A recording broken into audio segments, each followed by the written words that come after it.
personne ne se marie dans la famille, même si des gens trouvent, ils se séparent. Dans la famille, on n'arrivait pas à avancer au niveau professionnel, donc on fait des études, mais à la fin, on n'obtient pas de diplôme, donc on ne peut pas travailler. Je voyais que des gens morts dans mes rêves. Je ne dormais pas, j'étais persécutée.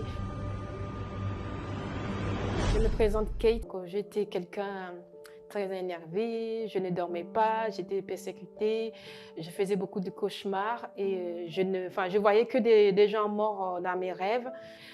C'est que dans la famille, on n'arrivait pas à avancer au niveau professionnel, donc on fait des études, mais à la fin, on n'obtient pas de diplôme, donc on ne peut pas travailler. Au niveau sentimental, donc c'était pareil, personne ne se marie dans la famille, même si des gens trouvent, ils se séparent. J'étais dans la dépression, j'ai souffert beaucoup, donc j'ai fait au moins 3 tentatives de suicide parce que voilà, je ne voyais pas la vie, rien ne marchait, donc à un moment, j'avais un manque, enfin c'est la solitude, j'étais vraiment déprimée. Donc, j'avais décidé donc, de me suicider. Donc, un jour, je voulais prendre les médicaments. Donc, mon oncle arrivait par là. Donc, j'ai caché les médicaments. Et la dernière que je voulais vraiment finir ma vie, j'ai jeté mon sac dans la poubelle et en disant que voilà, je me jette dans les rames, dans les trams de métro. Comme ça sera la fin. Au moins, on ne me trouvera pas. Même mon oncle ne me trouvera pas parce que je n'avais pas d'identité sur moi.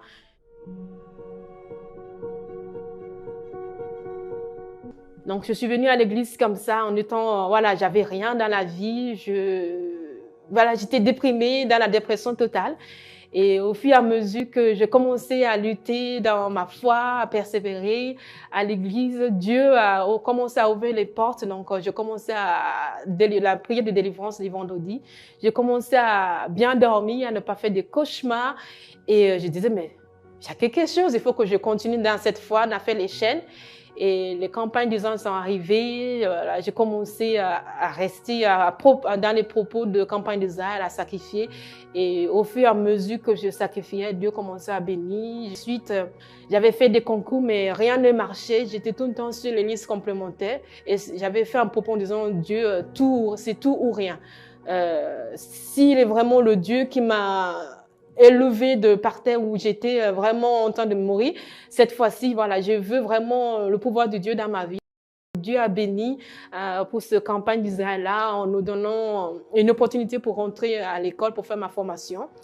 Et donc, j'ai obtenu mon diplôme, j'ai eu un bon travail, et puis je continue encore à lutter dans ma vie sentimentale, à chercher. Donc, Dieu a béni ma vie sentimentale. Je suis mariée à l'église. Je suis bien heureuse dans ma vie sentimentale. J'ai 3 enfants.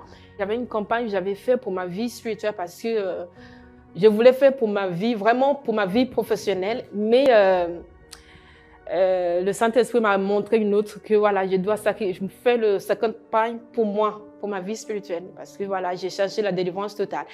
J'avais tout déposé sur l'autel en disant à Dieu que voilà, c'est ma vie, je veux vraiment son esprit en moi, je veux voilà, recevoir son esprit pour que je puisse être heureuse, parce que j'avais vu que voilà, c'est seulement la présence de Dieu qui pourra me rendre heureux. Et Dieu a béni. Je ne pouvais pas vraiment expliquer, mais c'était vraiment une joie immense. Ma vie était transformée ce jour-là quand j'ai descendu. C'était un veillée pour la campagne d'Israël. Quand j'ai tombé enceinte de ma fille, je voulais, enfin voilà, les médecins ont détecté un problème, donc il y avait un problème. Ils ont découvert des kystes, plus de 6 kystes dans une de ses reins.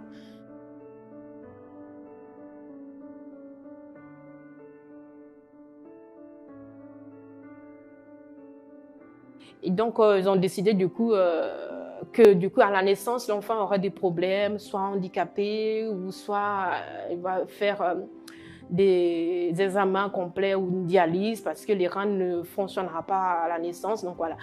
Et dans ce optique-là, je dis, bon, la seule endroit que je peux me tourner, c'est sur l'autel, parce que je sais que Dieu va bénir, et il a déjà fait plusieurs pour moi.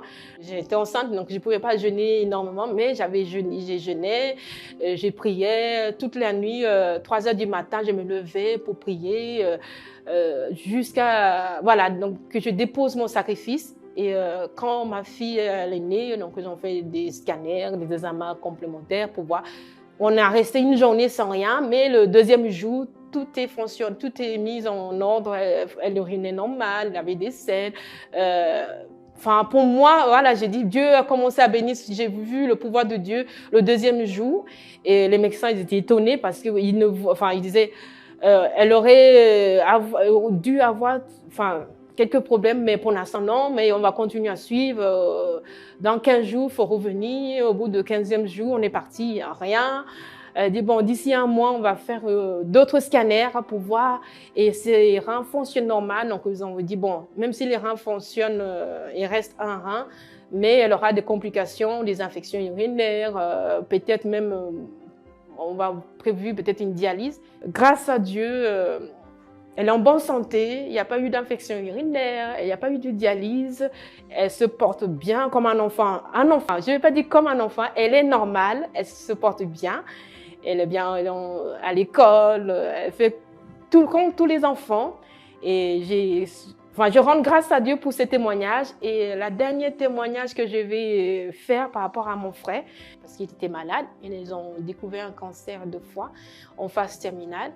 Et j'ai essayé de l'inviter à l'église, qu'il puisse aller à l'église. Il ne voulait pas. Donc, j'avais fait des propos de justice. Je luttais. Donc, la dernière campagne, j'avais fait vraiment pour lui, en disant à Dieu, si c'est la volonté de Dieu, que Dieu qu'il soit guéri.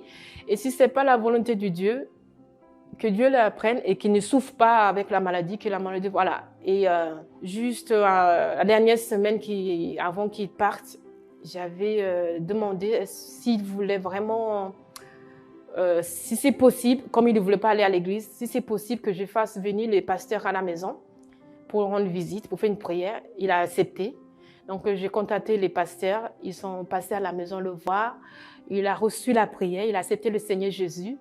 Et 2 jours après, il est décédé. Et pour moi, c'était une réconfort. Même si j'étais dans la tristesse, je savais qu'il a pu accepter le Seigneur Jésus et que voilà, il est parti en paix.